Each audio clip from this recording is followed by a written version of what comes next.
Regulator में आपको दिखाई देती हैं दो तार। एक तार को आप इंडिकेटर के इस पॉइंट पर लगा करके कस दीजिए।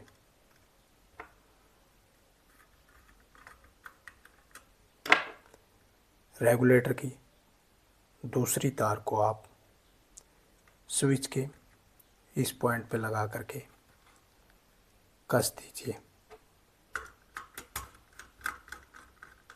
उससे पहले ढीला कीजिए, फिर लगाइए और कस दीजिए।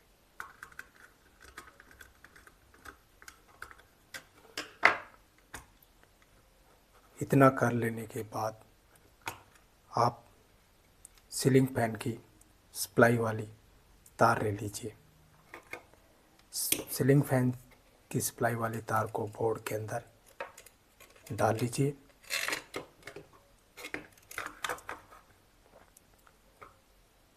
सीलिंग फैन से सप्लाई की लाल तार को आप स्विच के इस पॉइंट पे लगा करके कस दीजिए।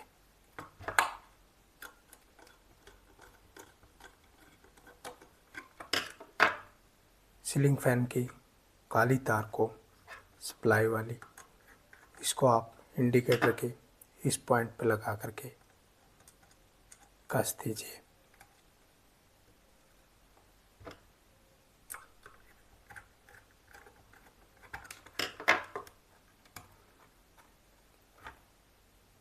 इसके अलावा आप ले लीजिए सप्लाई वाली तार। सप्लाई वाली तार को आप बोर्ड के अंदर डालिए।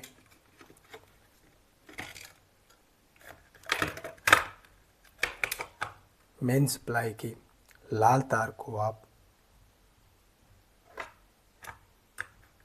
इंडिकेटर के इस पॉइंट पर लगा करके कस दीजिए।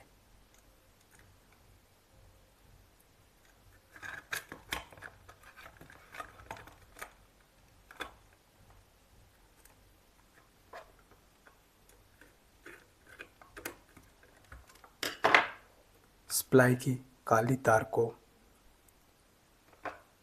इंडिकेटर के इस पॉइंट पर लगा करके कस दीजिए, जिस पे पहले से पंखे की सप्लाई की काली तार लगी हुई है।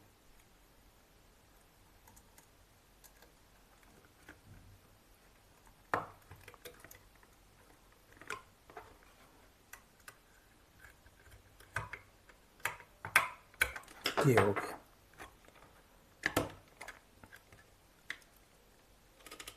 ये इस तरह से आप सीलिंग फैन के कनेक्शन अगर करते हैं तब क्या होगा दोस्तों, आपका सीलिंग फैन रेगुलेटर बार बार ख़राब होगा।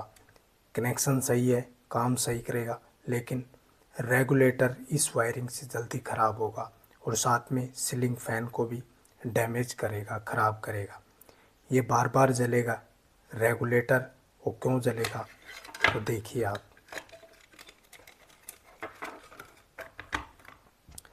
पावर सप्लाई में जोड़ दिया, अब सप्लाई चालू कर दिया। स्विच को अभी बंद किया, देखिए सप्लाई चालू किया।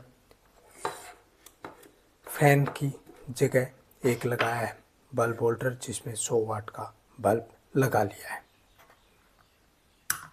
रेगुलेटर बंद है, स्विच चालू है। रेगुलेटर ऑन करते ही बल्ब की रोशनी कम ज़्यादा हो रही है, इसका मतलब सही काम कर रहा है। अब इससे रेगुलेटर ख़राब क्यों होगा और फैन ख़राब क्यों होगा वो आप देखिए।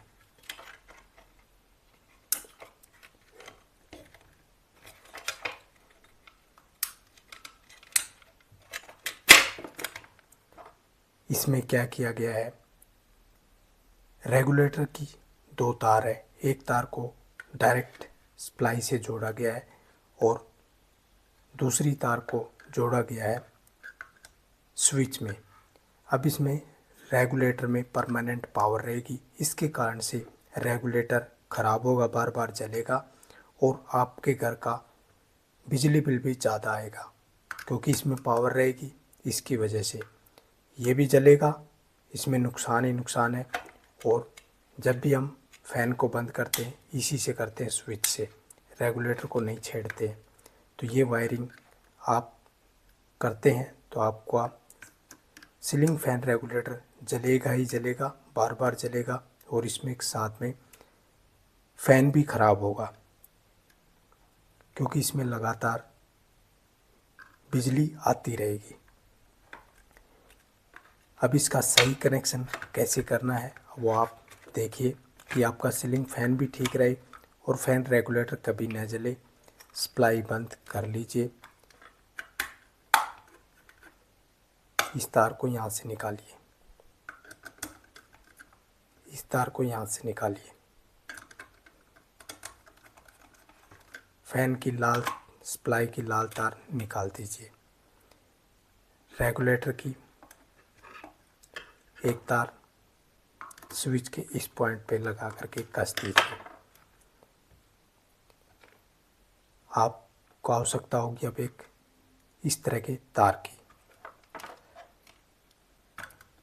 तार का एक सिरा स्विच के इस पॉइंट पे लगाइए और कस दीजिए।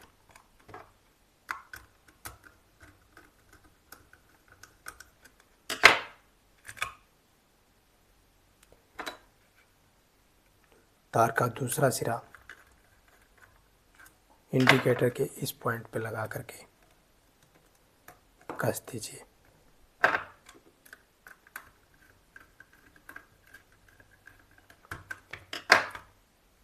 अब आ गया सीलिंग फ़ैन की सप्लाई वाली तार को आप रेगुलेटर की दूसरी तार के साथ में ऐसे जोड़ दीजिए और इसको टेप से आप ढक लीजिए।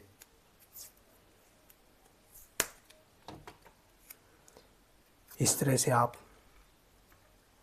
कनेक्शन करते हैं रेगुलेटर के, सीलिंग फ़ैन नया लगाते हैं, तब आपका सीलिंग फ़ैन भी ख़राब नहीं होगा और बार बार सीलिंग फ़ैन रेगुलेटर चलेगा नहीं, ख़राब नहीं होगा।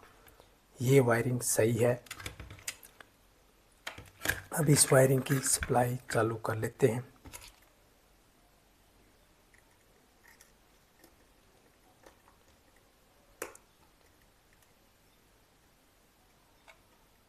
पावर सप्लाई चालू होते ही इंडिकेटर जलेगा। ये देखिए इंडिकेटर अभी जल रहा है, सप्लाई यहाँ आ चुकी है। अब सप्लाई क्या है, यहाँ से आते हुए पहले स्विच में आती है, स्विच को ऑन करते हैं तब रेगुलेटर में आएगी। जब भी फ़ैन को स्विच से बंद करेंगे तब रेगुलेटर की पावर कट जाएगी। इसमें रेगुलेटर में पावर नहीं आएगी, कंटिन्यू पावर नहीं रहेगी और फ़ैन भी नहीं ख़राब होगा, रेगुलेटर भी नहीं चलेगा। ये वायरिंग सही है। आप इस तरह से वायरिंग कीजिए। जैसे भी सप्लाई की तार हिल जाने के कारण ऐसे हो रहा है। अभी ये रेगुलेटर को चालू किया, स्विच ऑन करते ही फ़ैन चलना शुरू हो गया। स्पीड को कम ज़्यादा कर लीजिए, यहाँ से बंद करेंगे। अब ये तरीका सही है सीलिंग फ़ैन के रेगुलेटर और स्विच लगाने का। दोस्तों धन्यवाद।